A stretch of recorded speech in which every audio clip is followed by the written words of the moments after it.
4 राज्यों और एक केंद्र शासित प्रदेश में विधानसभा चुनाव परिणाम आने के कुछ दिनों बाद कांग्रेस के वरिष्ठ नेता और पूर्व केंद्रीय मंत्री कपिल सिब्बल अपनी ही पार्टी पर भड़क गए। सिब्बल ने कांग्रेस पार्टी को नसीहत देते हुए कहा कि पार्टी को बंगाल में एक भी सीट नहीं मिली। असम और केरल में भी पार्टी विफल रही। पुडुचेरी भी कांग्रेस के हाथ से निकल गया। ऐसे में पार्टी को अपने अंदर झांकने की जरूरत है। कांग्रेसी नेता कपिल सिब्बल ने कहा कि हाल ही में हुए विधानसभा चुनावों में कांग्रेस ने बेहद खराब प्रदर्शन किया है। कांग्रेस पश्चिम बंगाल में एक भी सीट सुरक्षित नहीं कर सकी। उन्होंने कहा कि कांग्रेस की लचर व्यवस्था ही है जो केंद्र शासित प्रदेश पुडुचेरी भी उसके हाथ से निकल गया। उन्होंने कहा कि अब जब पार्टी की ओर से आवाज उठाई जा रही है तो इस मामले पर गौर किया जाना चाहिए। पूर्व केंद्रीय मंत्री ने आगे कहा कि वो 5 राज्यों के विधानसभा चुनाव में कांग्रेस के प्रदर्शन पर आगे कोई टिप्पणी नहीं करेंगे। उन्होंने कहा कि उचित समय पर इस मुद्दे पर बात होगी।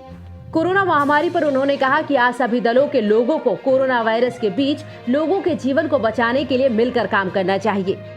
सिद्धार्थ जी, मैं इस पे आज के दिन कोई टिप्पणी नहीं करना चाहता। इसलिए नहीं करना चाहता कि आज के दिन ये मौका नहीं है, ये समय नहीं है कि हमें आज कोई राजनीतिक बात करें।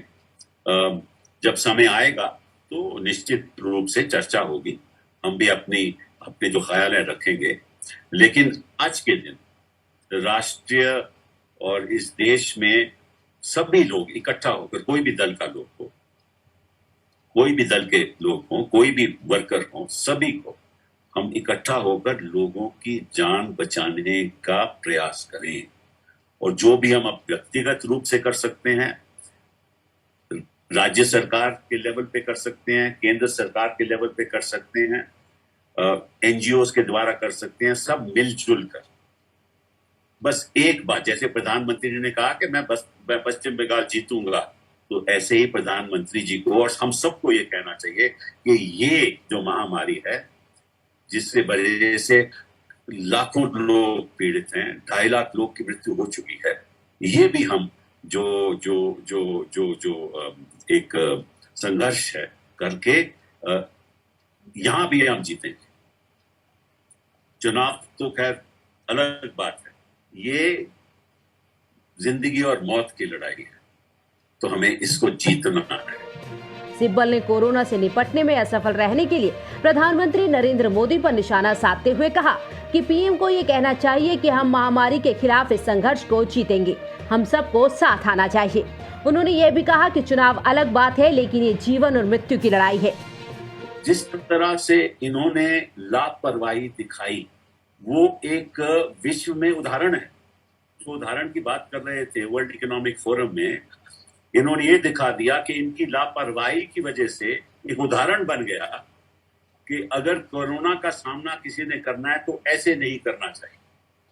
और आज की स्थिति ये है कि हर रोज के रोज 300 लोग की मृत्यु हो रही है।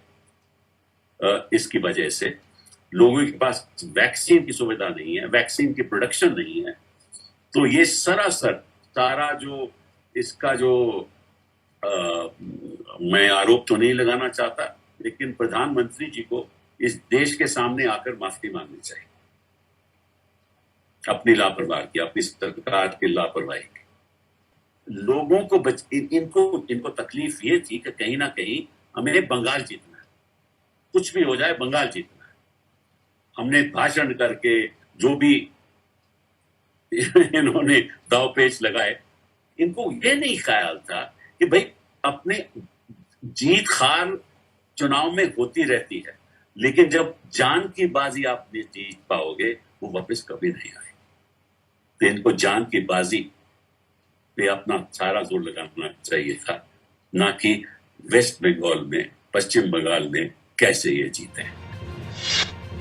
अमेरिकी सरकार ने कोविड-19 वैक्सीन के लिए कच्चा माल भेजा है। अमेरिका ने कहा कि उसने इस हफ्ते में इतना कच्चा माल भेज दिया है जिससे भारत में 2 करोड़ डोज कोविशील्ड वैक्सीन का उत्पादन हो सकता है। अमेरिका की मेडिकल एड की छठी खपत के रूप में ये कच्चा माल भारत पहुंचा। अमेरिका के बाइडेन प्रशासन ने बताया कि उसने इस हफ्ते जो कच्चा माल भेजा है उससे भारत में कोविशील्ड के 2 करोड़ डोज तैयार हो सकते हैं। इसके अलावा अमेरिकी सरकार ने रेमडेसिविर इंजेक्शन के 81,000 से ज्यादा वॉयल की खेप भी भेजी। भारत में कोरोना की दूसरी लहर काफी खतरनाक रूप ले चुकी है, इसीलिए तमाम देश सहायता के लिए आगे आ रहे हैं। गौरतलब है कि कोविशील्ड वैक्सीन का उत्पादन सीरम इंस्टीट्यूट ऑफ इंडिया के द्वारा पुणे में किया जाता है। वहीं यूरोपीय संघ ने भी 22 लाख यूरो यानी करीब 19 करोड़ रुपए की इमरजेंसी फंडिंग देने का ऐलान किया। 27 देशों के यूरोपीय संघ ने कहा कि यूरोपीय आयोग द्वारा ऐलान की गई फंडिंग यूरोपीय संघ के देशों द्वारा अलग अलग दी जा रही सहायता से अलग है। यूरोपीय संघ ने कहा, यूरोपीय आयोग ने ऐलान किया है कि वह भारत में कोविड-19 के मामलों में तेजी से बढ़त से निपटने में सहयोग के लिए 2.2 मिलियन यूरो का शुरुआती फंड देगा।